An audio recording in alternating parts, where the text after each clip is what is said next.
कंस। वो उनके पिता बहुत धर्मात्मा, लेकिन बेटा एकदम कंस, जो हम भी हैं।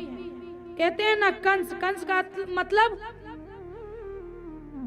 कसी हिंसायनम, मतलब कंस धातु का शब्द होता है, अर्थात हिंसा में जिसकी स्वभाव हो, जिसका मन हिंसा में लगता हो, वही है कंस। कंस किसी का मामा नहीं और ना कंस किसी का पिता, हम सब भी कंस है, क्योंकि हमारा मन लड़ाई झगड़े हिंसा में जाता है, तो हम भी कंस। बस ये बताया गया है, समझाया गया है, ताकि हम समझ सके। जो मार काट लड़ाई झगड़ा जैसे जिसे बहुत पसंद हो, बेहद पसंद हो, वो है कंस। इतना क्रूर प्रवृत्ति का है कि उसने अपने पिता को ही जेल में बंद कर दिया और पिता को जेल में बंद करके खुद राजा